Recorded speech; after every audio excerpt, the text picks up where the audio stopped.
silaturahim nomor satu adalah orang tua. Jangan putus sama mereka.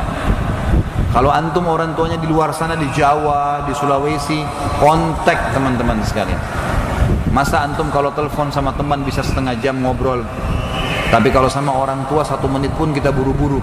Kadang-kadang ibu kita telepon, ayah kita telepon, sudah ya, tutup langsung buru-buru. Saya ada kerjaan. Tapi kalau teman partner bisnisnya telepon, padahal harus diketahui teman-teman sekalian, ada seorang syekh di Saudi memberikan pelajaran kepada kita. Ada beberapa kisah ya, diantaranya ada 2 kisah saya angkat di sini.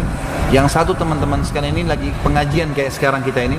Kemudian ayahnya telepon, diangkat sama dia. Sebentar jemaah, ayah saya telepon. Lalu diangkat, iya, assalamualaikum ya, waalaikumsalam. Ayahnya bilang, nak, saya mau undang teman-teman saya makan, saya butuh 5 ekor kambing. Kata ayahnya, ini syekhnya di Jeddah, ayahnya di Qasim, jauh, mungkin bisa 1000 meter, 1000 kilometer, jauh. Kata anaknya ini, syekhnya, baiklah ayah. Dia nggak bilang, saya transfer uangnya ayah beli sana ya, enggak. Itu tetap telepon sama dia, diberhentiin pengajian, dia pergi ke penjual kambing, dia sewa mobil pick up, dibeli 5 kambing, disetir sendiri, bawa ke sana, kasih ayahnya, ini ayah, kambingnya ayah pesan, salaman pulang lagi. Bet bagaimana mereka bakti dengan orang tuanya. Yang satu lagi ditelepon di pengajian nih, ibunya telepon, nak, ibu lagi perlu nak. Dia nggak bilang, maaf ibu saya lagi pengajian nggak? Baik ibu, tutup. Jemaah, ibu saya lagi butuh sama saya, pengajian saya tutup. Kafatul majlis pergi, bubar. Langsung dia pergi ke ibunya, penuhin kebutuhan ibunya. Itu saking tahunya mereka tentang bakti orang tua. Dan teman-teman sekalian, coba gunakan, maksimalkan kalau mereka masih hidup. Apa salahnya kalau antum memberikan samponya, memberikan odolnya, memberikan sabunnya? Saya berbagi teman-teman sekalian.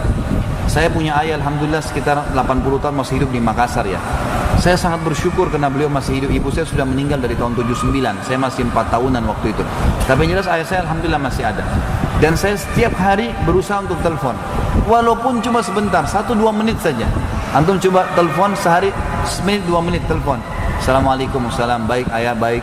Ada butuh sesuatu, tolong doain saya. Iya. Tidak pernah saya tutup telepon setelah ayah saya doain lalu saya susah, nggak pernah. Kalau ada sedang siapin masalah, ayah doainnya, iya baik. Semoga Allah mudahin kamu diberkahin, udah selesai. Selalu begitu teman-teman sekalian. Dan saya coba jalankan, ada satu wasiat seorang syekh di Jeddah. Ini kisah yang kita tutup dari silaturahim ini ya. Teman-teman sekalian, dia bilang saya lagi sholat, syekhnya lagi sholat Jumat. Tiba-tiba di saf tengah masjid ada orang ribut, bercamuk suara gitu, jatuh tergeletak rupanya. Dia bilang habis sholat saya pegang mic, saya tanya ada apa di situ jemaah? Oh ada satu orang jatuh, syekh. Baik, berikan dia lawangkan biar dia nafas. Terus tolong beberapa orang bawa ke rumah sakit, dibawa ke rumah sakit. Kata dokternya, ini sudah meninggal setengah jam lalu. Kurang lebih waktu dia lagi di rakaat pertama sholat, waktu dia pertama jatuh. Orang itu pas sujud pertama di rakaat pertama meninggal dunia. Mati, kata dokternya ini sudah mati dari setengah jam yang lalu. Syekhnya bilang ini luar biasa orangnya. Ini berarti Allah tutup dengan husnul khatimah ya. Mati lagi sholat Jumat, di hari Jumat itu selamat dari fitnah kubur dalam hadisnya. Terus yang kedua sujud lagi, husnul khatimah. Terus adiknya datang jemput jenazah kakaknya, langsung syekhnya bilang, saya mau mandiin jenazah kakakmu ya, karena saya anggap ini penghormatan. Dia datang jauh-jauh ke masjid saya, mati lagi dalam keadaan begitu. Dan silakan, adiknya bilang silakan, malah penghormatan buat kami syekh mau mandikan, dimandikanlah.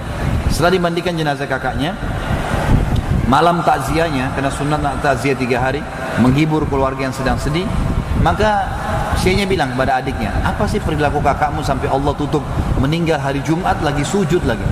Dia bilang begini syekh, kami punya seorang ibu yang tua, ayah kami sudah meninggal, dan kami semua bakti dengan ibu kami, tapi kakak saya ini berbeda. Setiap hari kami kalau ke rumah ibu kami, dia paling pertama ada, nggak pernah kami dahulu dia, pasti selalu sudah ada. Sudah sih, dia laki-laki ya, dia rapiin bajunya di lemarinya, dia yang ambilin minumannya, disisirin rambutnya, dia yang perhatikan samponya masih ada atau sabunnya atau sudah habis, selalu. Kami nggak pernah bisa kalahkan dia di situ. Bayangin teman-teman, sampai sampo dan sabun. Berapa banyak orang di antara kita merantau, dia nggak hubungin orang tuanya kecuali pada saat mau mudik saja. Atau mungkin dia pun tiba di kampung, sibuk dengan teman-temannya dan tidak sibuk dengan orang tuanya. Padahal itu puncak silaturahim tuh, penyebab rezeki antum di orang tua. Baru masuk kerabat-kerabat terdekat, kontak mereka, hibur mereka, minta didoakan teman-teman sekalian.